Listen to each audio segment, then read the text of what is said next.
Bismillahirrahmanirrahim. Assalamualaikum warahmatullahi wabarakatuh. Nama saya ialah Muhammad Najwan Nur Hakim bin Muhammad Nasri, nombor metrik 078871. InsyaAllah pada hari ini bagi menyempurnakan tugasan bagi subjek sekolah dan masyarakat, saya diarahkan untuk mencari sebuah artikel atau jurnal. Saya memilih artikel yang bertajuk Daya Tahan Diri Terhadap Cabaran Kelesuan Pembelajaran dan Pengajaran dari Rumah PDPR dari segi perspektif psikologi. Pengenalan, apa yang boleh mereka kenalkan?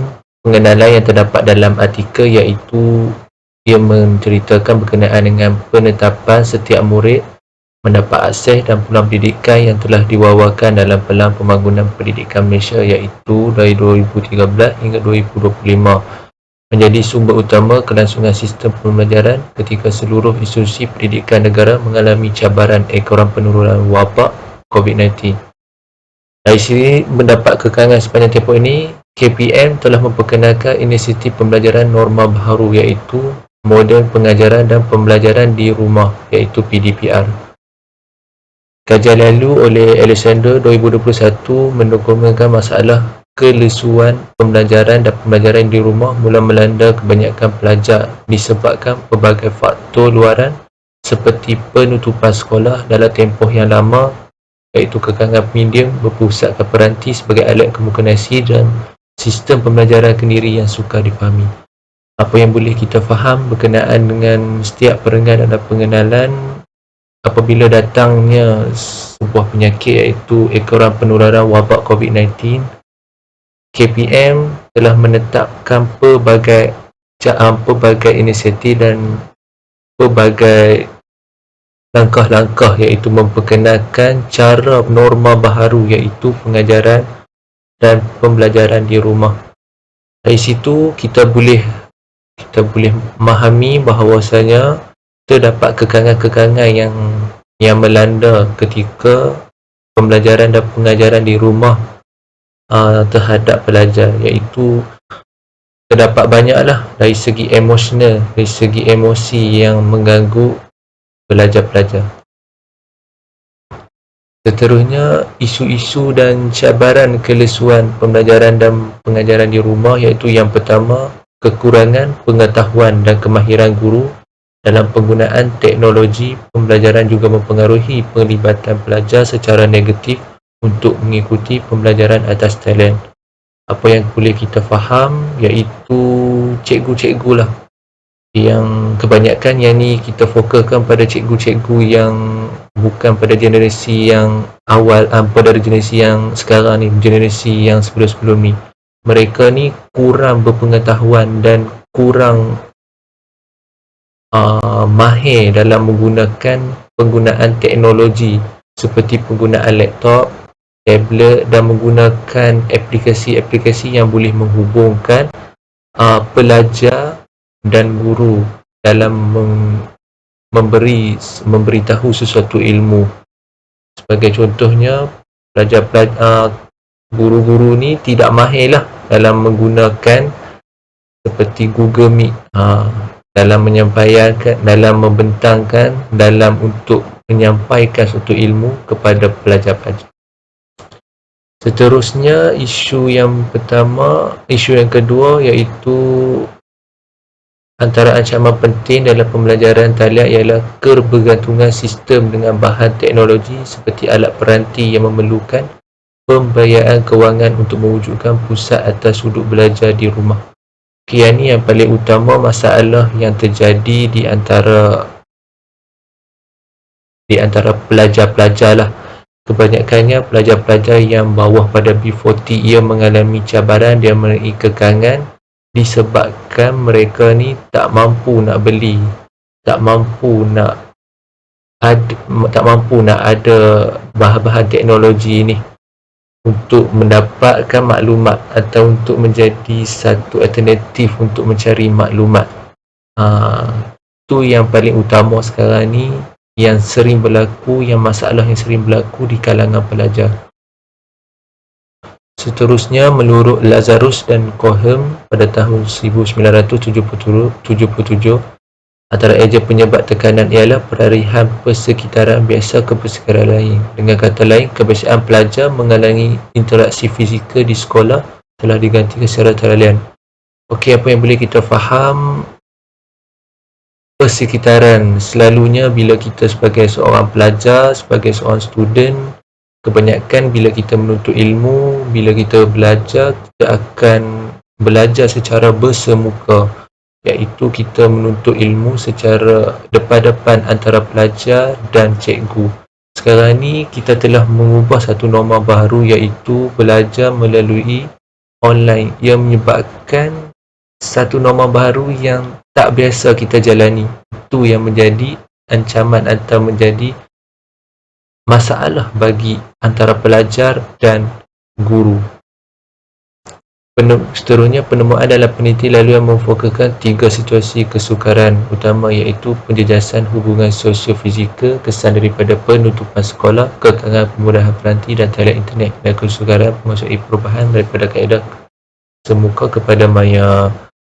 Yang ni memang kita maklumlah, masalah yang sering berlaku lah. 3 situasi ni memang utama, iaitu penutupan sekolah, kekangan kemudahan peranti, iaitu susahlah mendapat peranti. Yang seterusnya, talian internet.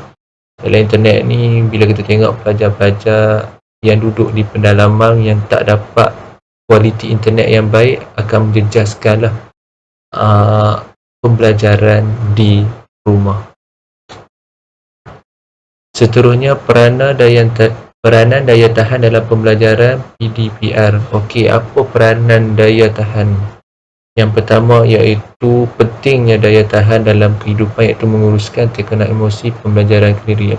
Sekarang ni bila kita tahu daya tahan seseorang pelajar ini tak berapa nak kuat apabila melibatkan diri dalam pembelajaran dan pengajaran di rumah, iaitu student sendiri pun tak reti nak menguruskan emosi. Apabila pelajar-pelajar ini tak pandai menguruskan emosi, ia akan menyebabkan pembelajaran itu terganggu. Sebagai contohnya, bila kita nak belajar, ia bergantung pada diri sendirilah. Bila duduk kat rumah ni, faham-faham emosi dia, nak dapatkan satu ilmu tu banyak rintangan dia.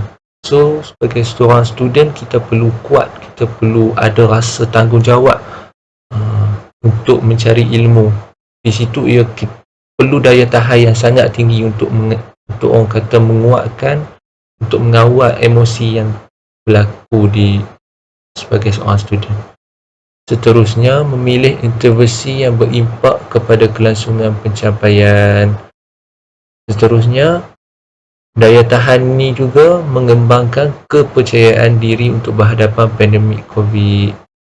Yang ni paling penting lah. Apabila daya tahan seseorang tu kuat, ia melibatkan kepercayaan diri. Apabila kepercayaan diri itu tebal, kepercayaan diri itu tinggi dalam student kita, ia boleh kawal lah untuk macam mana nak letakkan pembelajaran itu sebagai utama untuk berhadapan pandemik COVID. Sebagai contohnya, bila kita sebut pada kepercayaan diri ni, student sendirilah perlu jujur, perlu sendiri untuk mencari ilmu tu, macam mana nak jujur, macam mana nak menguruskan untuk meletakkan kepercayaan, iaitu dari segi kerja, dari segi penyampaian untuk berhadapan dengan pandemik COVID ni. Ada kata sebagai contohnya, bila lah ada masalah, sebagai contoh, saya bagi contoh yang mudah, sebagai golongan B40, kalau dia ada masalah kekangan dari segi internet sendiri, iaitu tak dapat internet yang bagus, tak dapat orang kata alat teknologi yang bersesuaian. So bila cikgu-cikgu memberikan kaedah yang lain seperti bagi kerja secara offline. So di situlah kepercayaan. Seterusnya, pemantapan ciri-ciri daya tahan sebagai strategi menangani kelesuan pembelajaran dan pengajaran di rumah. Apabila daya tahan yang baik dapat meningkatkan keyakinan diri melalui sokongan sosial. Mana kata sokongan sosial ni, kalau bila duduk kat rumah ni, apabila kita faham, kita terutamanya kita dekatkan student sebagai murid dengan mak ayah lah yang paling penting. Kecekapan ini dapat dibina dengan mempraktikkan dalam setiap tugasan dalam homework. Hal ini kena pelajar yang berkeyakinan diri yang tinggi dan didapati punyai kegelisahan yang lebih rendah dan niat rendah untuk meninggalkan tugasan yang diamanahkan. Ini sebagai contoh lah, apabila cikgu memberikan satu amanah bagi menyelesaikan suatu tugasan atau kerja di rumah sebagai seorang student, dia perlu ada tanggungjawab untuk menyelesaikan masalah, untuk menyelesaikan tugasan, di mana di situlah student sendiri perlu orang kata ada daya tahan yang tinggi. Macam mana aku nak settlekan masalah ni tanpa ada kekangan, tanpa ada emosional, tanpa rasa ragu-ragu. Apabila student dapat orang kata menyelesaikan tugasan, bermakna ia mempunyai keyakinan yang mantap, keyakinan yang baik. Seterusnya, humor sebagai selitan mengurangkan kelesuan dan tekanan. Humor ni sebagai peranan lah untuk orang kata kemampuan, iaitu rasa untuk memandang halangan hidupnya dengan cara rintangan untuk menemukan kegembiraan. Kepayahan menyelesaikan diri secara mandiri di rumah dalam kekangan lain seperti peranti dan akses internet yang terbatas akan meningkatkan kecelaruan, kebimbangan dan tekanan emosi dan mental. Okey, di sini dia nak bagi tahu lah, orang kata kekangan-kekangan yang ni, benda ni dah sama dah macam saya bagi tahu. Humor ni sebagai orang kata peranan utama lah untuk menguatkan daya tahan daripada kelesuan dan tekanan, iaitu daripada masalah-masalah yang terjadi di kalangan student sebagainya, seperti kekangan peranti, akses internet. Benda-benda macam ni kadang-kadang ia memberi efek kepada student untuk kadang-kadang malas untuk menuntut ilmu dan menyebabkan stres, menyebabkan mental. Okay. Seterusnya, kreativiti terhadap kemahiran penyelesaian masalah. Unsur kreativiti bercambah semasa tempoh pengasinan dan penjarakan sosial. Ia menjadi perantaraan antara hubungan antara emosi positif dan daya tahan diri. Kenyataan ini diperkuatkan lagi dengan kajian yang dijalankan oleh XU 2021 bahawa tekanan dan kebimbangan yang dialami semasa pandemik COVID-19 berkorelasi positif dengan kreativiti. Okey, kreativiti yang ni ia melibatkan cikgu lah. Cikgu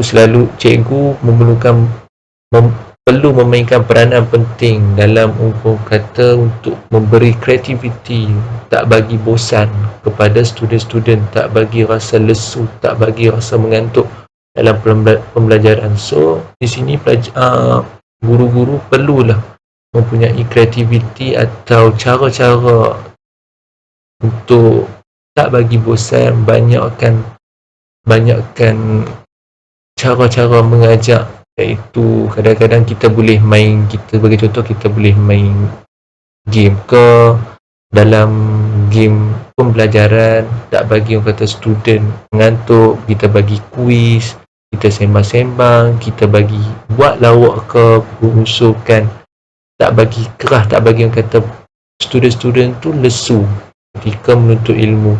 So pelbagai alternatif, pelbagai cara boleh dilakukan oleh cikgu-cikgu macam mana untuk meningkatkan orang kata kemahiran, untuk mengurangkan tahap kebosanan, tahap untuk mencari ilmu tu berkurang. Mana kata bila student untuk mencari ilmu tu, dia rasa dia happy, dia nak belajar, dia nak walaupun di dalam norma baharu.